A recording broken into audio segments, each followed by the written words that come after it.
up, weebs?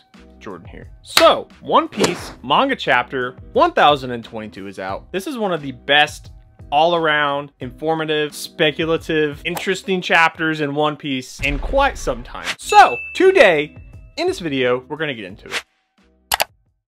So, there's a lot of really rad things that happened in this chapter. Really, the beginning with Raizo versus Fukurokuju is the duality of the war happening in Onigashima currently right now. We got Raizo, one of the retainers of Odin, defending himself and their honor and defending their master, Odin, versus Fukurokuju, who exists to serve the Shogun of Wano, which currently is Orochi. So it's just a really cool battle that in and of itself represents the war going on currently right now. Killer versus Hawkins is actually a really interesting battle. I wasn't too excited about it at first when we got the spoilers and the early looks at it, but they put a lot of weight on this fight because Hawkins now has Kid's soul as one of his life shields. So if Killer wants to do any damage or fight Hawkins, he's essentially going to have to fight Kid. And it's a really cool scene, and they make it very suspenseful where Hawkins is like, if you want to defeat me, you'll basically be killing your captain, which Killer responds, I like your style, which is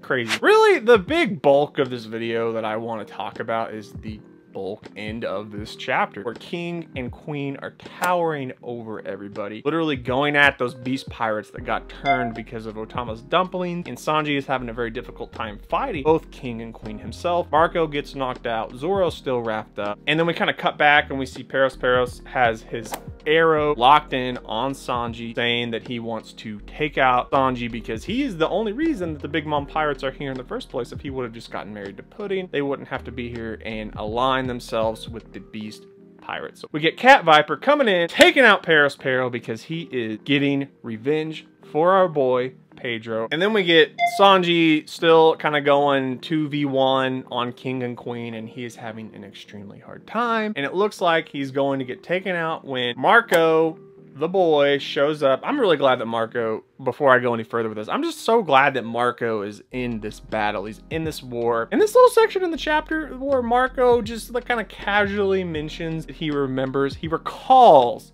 hearing of a race of people that lived on top of the red line that can manipulate fire, whilst talking to King, who can obviously manipulate fire. We don't know a whole lot about King at all yet, and honestly we don't know a ton about the red line in general, besides the fact that Marie Joyce is up there. You know that Fisher Tiger climbed it to fight the Celestials at Marie Joyce. We know that Marie Joyce is on top of Fishman Island on the red line. We know that it goes all the way around the world and there's different climates within the red line. But besides that and a few other details, you know, the fact that Germa 66 is the only group of people that literally just climb over it because of their amphibious ships. But we don't know a ton about the red line. We don't know a lot about King. So Marco's saying this just kind of nonchalantly out of nowhere, and happening to say it right now, right before the ending of this chapter, was actually really interesting. And he's kind of taken Queen and King on to help Sanji out, and there's a unbelievable, unimaginably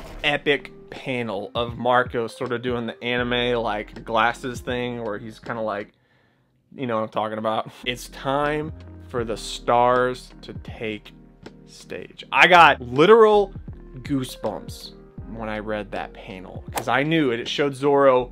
There's the little noise text on there insinuating that Zoro is ripping out of his bandages. And then we get a beautiful double page spread panel, or page and a half spread, of Zoro and Sanji hitting Queen and King. And this in and of itself, what Marco says, it's time for the stars to take the stage, and with Zoro and Sanji on the attack, this is the beginning of the end game of the war at Onigashima. Moments like these are what make One Piece absolutely incredible. Get built up to literally chapters upon chapters upon chapters of build up to these moments. Going on the journey with these characters, literally, and you can probably hear it in my voice, but you literally feel everything that they feel and see everything they see to this moment, taking down King and Queen in this war.